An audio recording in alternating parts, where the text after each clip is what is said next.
Welcome back to The Deep Dive.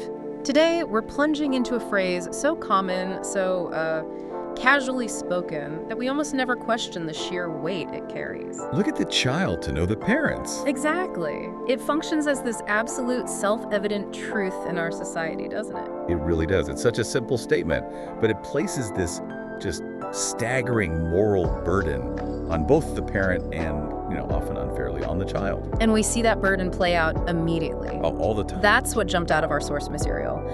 When a child misbehaves, and I mean, say, a small trivial lie about a dropped cookie, the immediate social reaction isn't usually focused on the kid. No, it's not about teaching honesty in that moment. It's an observer's judgment. They must have seen their parents do the same thing at home. And that one comment is just so light as air, but it lands this deep, scarring mark. And not on the child, the kid shrugs it off. Right, but on the adult hearing it, it instantly triggers that primal parental fear. Yeah. The fear that you're fundamentally failing, that you're not enough. So if we step back, what we're really seeing is that children are often transformed from these complex individuals into a very specific kind of device. A moral mirror. Moral mirror. And as you point out, it's a really unjust mirror.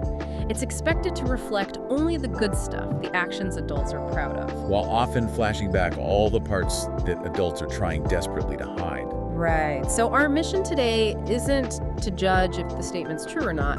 We're asking a much deeper question. Why? Why does society need to believe in this simple moral reflection? And what complex truths about, environment, learning, and human contradiction does this whole mirror analogy actually obscure? Exactly. We're moving past the easy answer of good versus bad parenting to really examine what children are truly learning and reflecting. Okay, so let's unpack this central belief. The idea that child behavior equals parent morality, that straight line of causality, Yeah. it's clearly not born from hard educational science. No, not at all. You won't find that in longitudinal studies. So if it's not science, where does this powerful, enduring conviction even come from? It comes from the deep-seated human need for order. Fundamentally, we fear moral chaos. We fear a universe where things just happen. Yes, where bad behavior or negative outcomes have no clear, traceable, or, and this is the key, controllable cause. The idea that it's all random is just terrifying. That's powerful. So that simple straight line, if you live rightly, your child will be right. It's this profound psychological reassurance. It sells us on the idea of a manageable moral universe. If I follow the rules, I get the reward. And if the child fails? The adult must have broken the rules. It's clean. And this psychological need is then seized upon by societal mechanisms. Instantly. I mean, think about how we react when a child engages in behavior society calls deviant. Right. The immediate public question is almost never about the environment or the school or what pressures they're under. never. It's always, always where are their parents and how do they teach their child? It's an instant, satisfying redirection of blame. Precisely. This mechanism, it serves a crucial function. The family becomes the sole container for fault. A container for fault? Yeah. Wow. By pinning all the responsibility and blame for moral failure squarely on the parents' choices, all the larger societal structures. The high-pressure education system, the competitive culture. All of it. They're protected from any scrutiny or questioning. Society needs a neat little unit to blame when things go wrong, and the private family is just perfectly suited for that role. What I find so compelling in the research, though, is how this simple mirror theory it fractures almost immediately when you apply it to the real world. It really does. I mean, if the connection were so simple, how do you explain the massive differences between siblings raised in the exact same house? Right, or why do we see kids who embody this deep kindness and resilience despite being raised by, deeply conflicted or even destructive parents? And the reverse. What about the children who struggle with these profound internal wounds, despite being raised in families that are quote-unquote correct on paper? They go to the best schools, they follow all the rules. But internally, they're deeply troubled. These observations, they should shatter the idea of the simple moral mirror. But they don't. No. Instead, as a society, we just default back to blaming the parent because accepting the complexity, that's just the harder, more uncomfortable path. The mirror is a comfort blanket. Okay, so let's move past the societal function and look at the practical mechanics of how kids learn. If they're not just absorbing moral lectures, what are they actually processing? Well, the sources highlight this massive critical contradiction. Children rarely follow what adults say. They follow what adults live. every single day. They're not copying the instruction, they're absorbing the contradictions that adults are forced to live with. Yes, and it happens in such subtle ways. Let's go back to that concrete example. A father tells his child, never lie, honesty is everything. Okay. But then, 10 minutes later, asks that same child to tell the person on the phone that he's not home during a work call he wants to avoid. And the child watches that moment. They're not having a philosophical debate about situational ethics. No. They're observing a power dynamic, and they're concluding that the words spoken in a calm moment are way less important than the way of life practiced in a moment of stress. So morality, for the child, it stops being a rule book. It becomes an adaptation skill. That is a crucial distinction. We think kids are imitating, which is a conscious choice. But what the research suggests is deeper. It is deeper. They are adjusting to survive the specific emotional ecosystem that the parents create. They become these expert emotional cartographers. Constantly logging the unspoken rules, the secrets. The contradictions, yeah. And we see this in these compelling examples of adaptation. If a family is constantly tense, say, from financial stress, but that tension is never spoken about. Everything's just fine. Right. The child doesn't learn patience in that environment. They learn silence. Silence is a defense mechanism. Exactly. Silence becomes the survival strategy. Yeah. Because they learn that when real feelings are pushed down, the adult world stays safe and predictable. And what about the opposite, the highly moralizing family? Well, a child in a family that uses rigid rules and virtue signaling to maintain control. They don't internalize that virtue. They learn to perform morality. To pretend to be good. Because that's the most reliable way to get acceptance and avoid punishment. So they aren't reflecting the parents' idealized morality at all? No. They're reflecting the survival strategy the environment forced them to develop. They are witnesses, just recording the adult's compromises. And this explains that thing we see all the time. The kid who is a perfect angel at school, polite, focused, helpful. But who just explodes with anger or frustration the second they get back home. It's not that they weren't taught better at home. No, it's that at school, their performance and morality is necessary for survival and acceptance. Home is where they finally feel safe enough to drop the act. That outburst isn't a lack of teaching. It's the inevitable leakage of suppressed emotional labor. So if the child's behavior is, in large part, a reflection of that survival strategy, let's pivot and look at the existential cost this moral mirror idea places squarely on the parents themselves. Parenting introduces this unique, intense pressure. It goes so far beyond just keeping the child fed and safe. It's this profound burden to live rightly, but not just for yourself. No, it's for the child's public image and for the preservation of your own reputation. It turns private life into a public moral performance.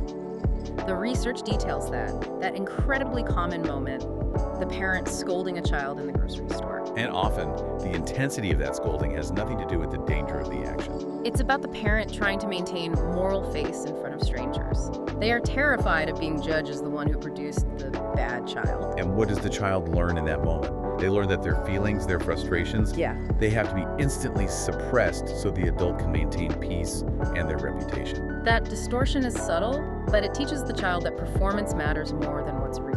And the consequence of this is that parents start living two lives. The tired, compromised, real life behind closed doors. And the public, performed life where they have to be perfectly right because the child is seen as their moral copy. Which, terrifyingly, leads parents to fear their own children. It's not a fear of physical harm, though. No, it's the fear of resemblance. They're terrified the child will reflect the parts of themselves they've struggled to suppress or deny for years. The unacknowledged laziness, the suppressed anger. The selfishness they fight daily, or past ethical compromises. The child becomes the ultimate, unavoidable internal evidence. Yeah, every difficult behavior pulls up that immediate, uncomfortable question for the parent. If my child does that, what kind of person am I really underneath it all? And this profound, silent fear, the fear of complete exposure, that's what drives parents toward excessive moralizing.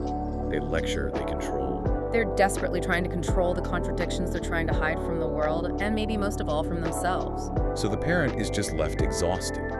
Not because the child is difficult, but because they're living in this constant state of being judged by and through their child. Okay, so we've established the mirror is broken, and this pursuit of the perfect moral child is destroying parental well-being.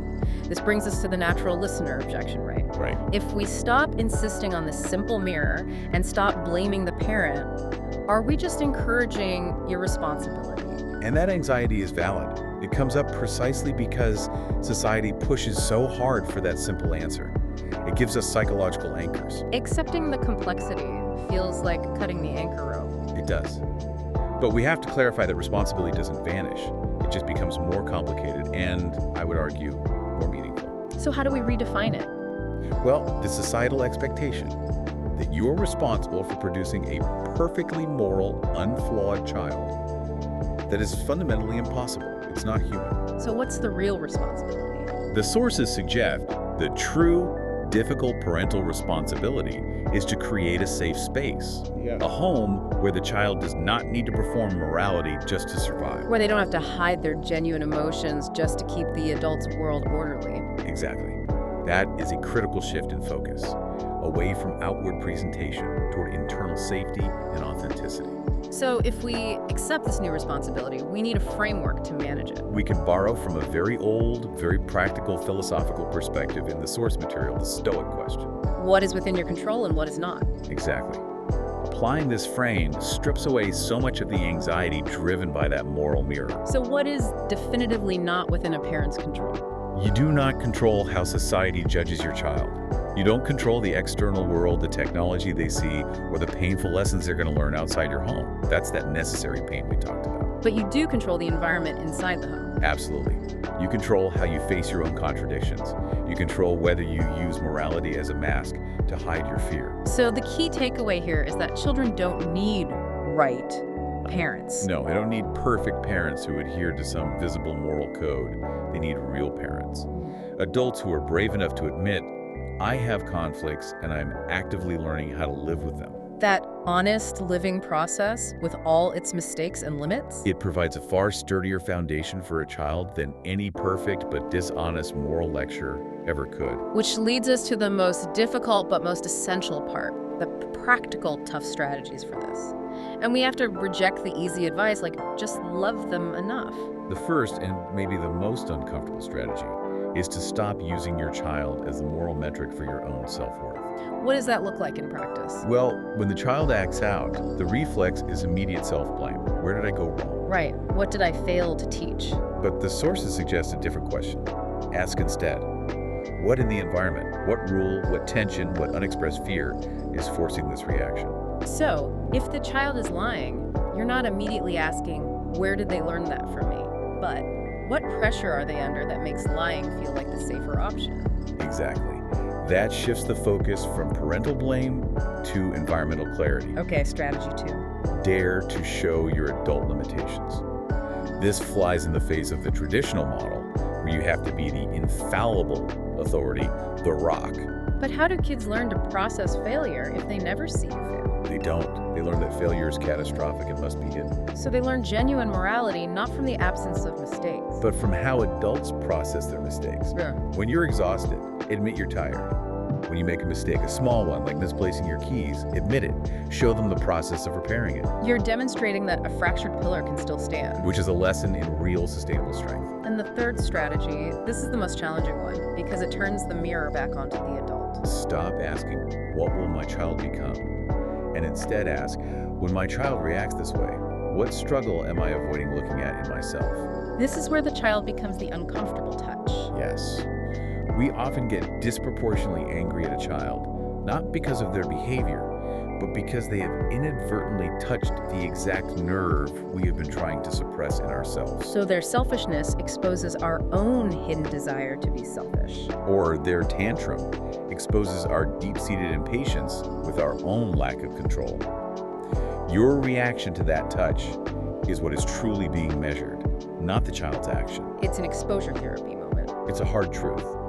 And finally, we have to distinguish between two types of pain identified in the source material. Necessary pain and superfluous pain. Correct. The necessary pain is the humility of accepting that you can't control everything, the knowledge you'll pass on both wonderful traits and flaws. And the superfluous pain, the one we can actually get rid of. That is the exhaustion of performing morality for societal approval, the pressure to make sure your child is good just to protect your own image. That performance creates immense tension. So the strategy is to stop bringing the unnecessary pain of external judgment into your family. So if we summarize the core finding of this deep dive, children don't reflect the idealized morality of adults. No, they reflect the often messy, often compromised process of how adults manage their own contradictions. What's allowed to be spoken about, what must be hidden, and what is consistently forgiven in the home. And this all comes to a head in that really powerful, quiet moment that so many parents experience. When the child, with their natural honesty, asks a simple, non-malicious question. Why do you say one thing but do another? That question isn't an accusation. It's an attempt to map the contradictory world they're trying to navigate. And in that moment, the parent has two stark choices. Suppress the question and teach the child that there are things you just don't ask about, enforcing the moral performance. Or you stand in that profound discomfort and genuinely admit, you were right. I have conflicts, and I am learning how to live with them, just like you are. The true courage, then, is not teaching the child to be perfect. No, it's having the bravery to remain present with the very real contradictory person the child reflects.